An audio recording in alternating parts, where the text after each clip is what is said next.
Darshan sir ಜೊತೆ ಆ ಒಂದು ಸಿನಿಮಾದಲ್ಲಿ ಒಂದು ರೋಲ್ ಮಾಡ್ಬಿಟ್ಟಿದ್ದೀನಿ ಅಂದ್ರೆ ಒಂದು ಪಾರ್ಟಿ ಮಾಡಿದ್ವಿ ನಾವು. ಯಾಕಂದ್ರೆ ಅವ್ರು ಒಂದು ಡೈಲಾಗ್ ಕರೆದಾಗ ದರ್ಶನ್ ಸರ್ನ ಸ್ಟಾರ್ಟಿಂಗ್ ಹೋಗಿ ಮಾತಾಡ್ಸಿಲ್ಲ, ತುಂಬಾ ಭಯ ಪಟ್ಬಿಟ್ಟಿದ್ದ ಅವನು.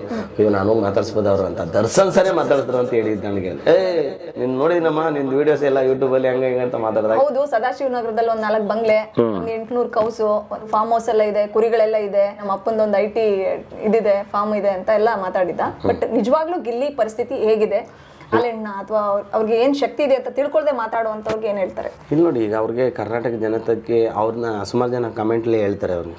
ಈಗ ನೀವು 10ರಿಂದ 20 ಸಿನಿಮಾ ಮಾಡೋದು ಬರೋದು ಒಂದೇ, ಅಥವಾ ನೀವು ಒಂದು 30 ಸಿನಿಮಾ ಮಾಡೋದು ಬಂದೆ. ಗಿಲ್ಲಿ ಮಾಡೋದು ಒಂದು ಶಾರ್ಟ್ ಮೂವಿ, ಒಂದು 3 ಶೋನೇ ಮಾಡಿದ್ದಾನೆ. ಆದರೆ ಗಿಲ್ಲಿ ಯಾವ ಲೆವೆಲ್ ರೀಚ್ ಆಗಿದ್ದಾನೆ?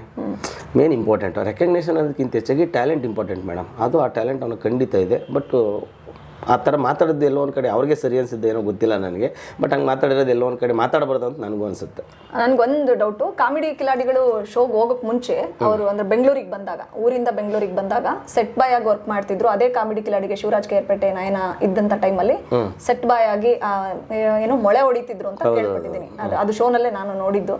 ಸೊ ಆ ಡೇಸ್ ಅಲ್ಲಿ ನಿಮಗೆ ಪರಿಚಯ ಇರಲಿಲ್ಲ ಅಂತ? ಇಲ್ಲ ಇಲ್ಲ ಇಲ್ಲ, ಅವ್ನು ಸೆಟ್ಟಲ್ಲಿ ಕೆಲಸ ಮಾಡೋಕೆ ನಂಗೆ ಪರಿಚಯ ಇರಲಿಲ್ಲ. ಓಕೆ.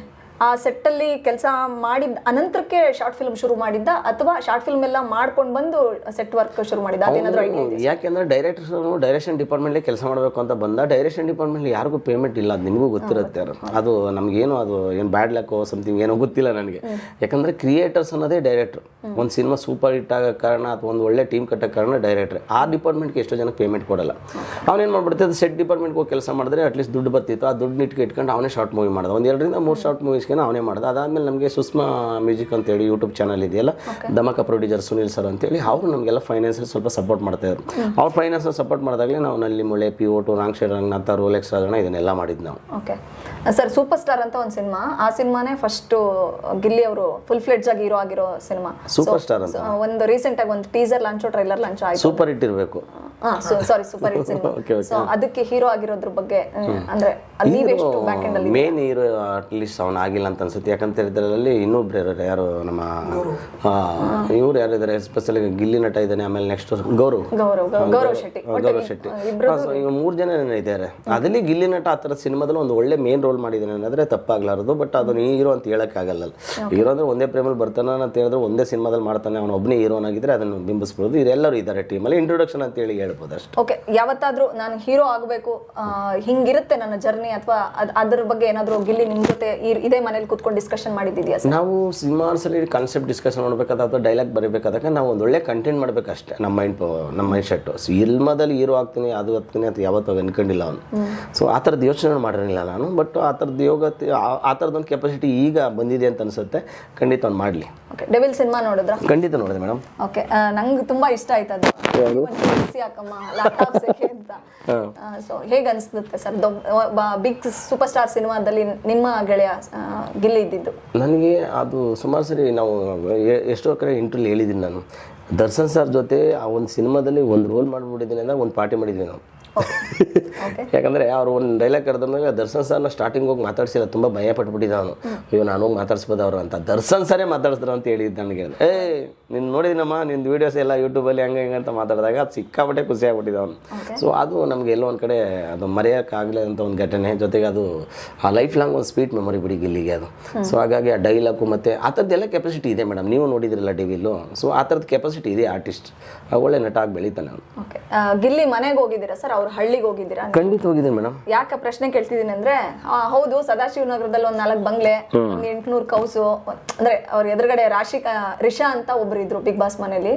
ಅವರು ಇನ್ನು ತುಂಬಾ ಎಂತದ್ದು ಫಾರ್ಮ್ ಹೌಸ್ ಎಲ್ಲ ಇದೆ, ಕುರಿಗಳೆಲ್ಲ ಇದೆ ಅಂತ ಹೇಳಿದಾಗ, ಹೌದು, ಸದಾಶಿವನಗರದಲ್ಲಿ ಒಂದು 4 ಬಂಗ್ಲೆ ಇದೆ, ಒಂದು 800 ಕುರಿ ಇದೆ, ನಮ್ಮ ಅಪ್ಪಂದೊಂದು IT ಇದಿದೆ, ಫಾರ್ಮ್ ಇದೆ ಅಂತ ಎಲ್ಲ ಮಾತಾಡಿದ್ದ. ಬಟ್ ನಿಜವಾಗ್ಲೂ ಗಿಲ್ಲಿ ಪರಿಸ್ಥಿತಿ ಹೇಗಿದೆ ಅವತ್ತಿಗೂ ಮತ್ತೆ ಇವತ್ತಿಗೂ, ಏನೆಲ್ಲ ಚೇಂಜಸ್ ಆಗಿದೆ? ನಾನು ಪರಿಚಯ ಆಗಬೇಕಾದಾಗ ಮೇ ಬಿ ಅವನ ಹತ್ರ ಅಕೌಂಟ್ ಇರಲಿಲ್ಲ. 2021 ಅವ್ರ ಅಕ್ಕನ ಮದುವೆ ಆಗಿದ್ದು. ಆವಾಗ ಅವನು ತುಂಬ ಕ್ರಿಟಿಕಲ್ ಪೊಸಿಷನ್ ಇದ್ದ ಬಿಡಿ. ಅವ್ರ ಅಮ್ಮ ಫೋನ್ ಮಾಡಿ ಕೇಳೋರು ಸುಮಾರು ಜನ, ಈಗ ಅಕ್ಕನ ಮದುವೆ ಕೇಳ್ತಾ ಇದ್ರಲ್ಲ ಏನು ಮಾಡೋದು ಏನು ಕತೆ ಅಂತ. ಒಂದ್ಸರಿ ನಾನು ಅವನು ಇಬ್ಬರು ಒಂದ್ಸರಿ ಹೋಗಿ ಬೆಂಗಳೂರಲ್ಲಿ ಹುಡುಗ ಇದ್ದಾನೆ ಬಾ ನೋಡ್ಕೊ ಬರೋಣ ಅಂತ ಹೇಳ್ಬಿಟ್ಟು ಗಿಲ್ಲಿ ನಾನೇ ಅವ್ರ ಅಕ್ಕನ ನೋಡಿರೋ ಹುಡುಗನ ಮನೆಗೆ ಹೋಗಿ ಒಂದ್ಸರಿ ನೋಡಿದ್ದೆ ಕತ್ರಗುಪ್ಪೆಯಲ್ಲಿ ಹೋಗಿ. ನಾವು ಇವರಿಬ್ಬರು ಕರ್ಕೊಂಡು ಹೋಗಿ ಹುಡುಗನ ಬಗ್ಗೆ ಎಲ್ಲ ವಿಚಾರಿಸ್ಕೊಂಡು ನಾವು ಬಂದಿದ್ವಿ. ಬಟ್ ನಾನು ಹೇಳ್ತಿರೋದು ಅವ್ರ ಮನೇಲಿ ಇವಾಗ ಅವ್ನ ಮನೆ ನೀವೇನಾದ್ರು ನೋಡಿದ್ರೆ ಗೊತ್ತಾಗುತ್ತೆ, ಮುಂದ್ಗಡೆ ಎಲ್ಲ ಮಾಡಿರೋದು ಈಗ ಟೆರೇಸ್ ಏನೋ ಮಾಡಿದ್ದಾರೆ, ಅಂದರೆ ತಾರಸಿ ಮನೆ ಏನೋ ಮಾಡಿದ್ದಾರೆ, ಇವಾಗ ಮೋಲ್ಡ್ ಹಾಕಿರೋದು ಮೇಡಮ್. ಅವಾಗೆಲ್ಲ ತುಂಬ ಚಿಕ್ಕದೇ ಮನೆ ಇದ್ದಿದ್ದು, ಸ್ವಲ್ಪ ದುಡ್ಡು ಬಂದಮೇಲೆ ಅದನ್ನು ಅದು ಮಾಡಿದ್ದೆ. ಯಾಕಂದರೆ ಅವ್ರ ಅಕ್ಕನ ಮದುವೆ ಮಾಡ್ತಾ ಇದ್ದಾರೆ, ಸ್ವಲ್ಪ ಮನೆ ಸ್ವಲ್ಪ ಜಾಸ್ತಿ ಇದು ಮಾಡ್ಕೊಳ್ಳೋಣ, ಎಕ್ಸ್ಟೆಂಡ್ ಮಾಡ್ಕೊಳ್ಳೋಣ ಅಂತ ಹೇಳ್ಬಿಟ್ಟು ಅದನ್ನು ಮಾಡಿದ್ದು. ತುಂಬ ಬಡತನದಲ್ಲೇ ಬಂದಿದ್ದೇನೆ, ಆ ಥರದ್ದು ಯಾವುದೂ ಇರಲಿಲ್ಲ. ನೀವು ಹೇಳ್ದಂಗೆ ಸದಾಶಿವನಗರದ ಬಂಗ್ಲೆ, ಕಾರು ಇವರು ಆ ಥರದ್ದು ಗಿಲ್ಲಿ ಕೌಂಟರ್ ಕೊಟ್ಟಿದ್ದು. ಸೊ ಹಂಗಾಗಿ ಸುಮ್ಮನೆ ಜನರಲಿ ಕೇಳಿದೆ ಅಷ್ಟೇ. ಇವತ್ತಿಗೆ ಹೆಂಗಿದೆ ಸಿಚುವೇಶನ್? ಇವತ್ತಿಗೆ ನೀವು ಹೇಳ್ದಂಗೆ ಅವ್ನು ಏನು ಬೇಕೋ ಅದನ್ನು ತಗೊಳ್ಳೋಂಥ ದೇವ್ರ ಕೆಪಾಸಿಟಿ ಕೊಟ್ಟಿದ್ದಾನೆ. ಅದಲ್ಲದೆ ಒಳ್ಳೆ ಕಾರ್ ತಗೊಂಡಿದ್ದಾನೆ.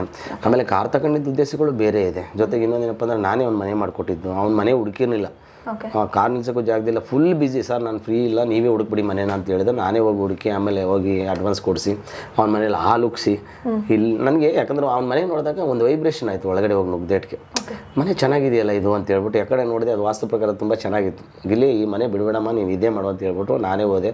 ಅವ್ರ ನಾನೇ ಹೋಗಿ ಕೂತ್ಕೊಂಡು ಹಾಲೆಲ್ಲ ಉಕ್ಕಿಸ್ಬಿಟ್ಟು ಅವ್ನು ಅಡ್ವಾನ್ಸ್ ಕೊಟ್ಬಿಟ್ಟು ಪೂಜೆ ಮಾಡಿಸ್ತೀವಿ. ಆ ಮನೆಗೆ ಹೋದ್ಮೇಲೆ ಬಿಗ್ ಬಾಸ್ಗೆ ಹೋಗಿದ್ದಾನೆ, ಇನ್ನೂ ಏನೇನು ಹೋಗ್ತಾನೋ ಗೊತ್ತಿಲ್ಲ. ಓಕೆ, ಒಂದು ಅಕೌಂಟ್ ಇರಲಿಲ್ಲ ಗಿಲ್ಲಿ ಹತ್ರ ಅಂತ ಹೇಳಿದ್ರಿ, ಯಾವಾಗ ಇರಲಿಲ್ಲ ಸರ್ ಆ ದಿನಗಳು? ಯಾವ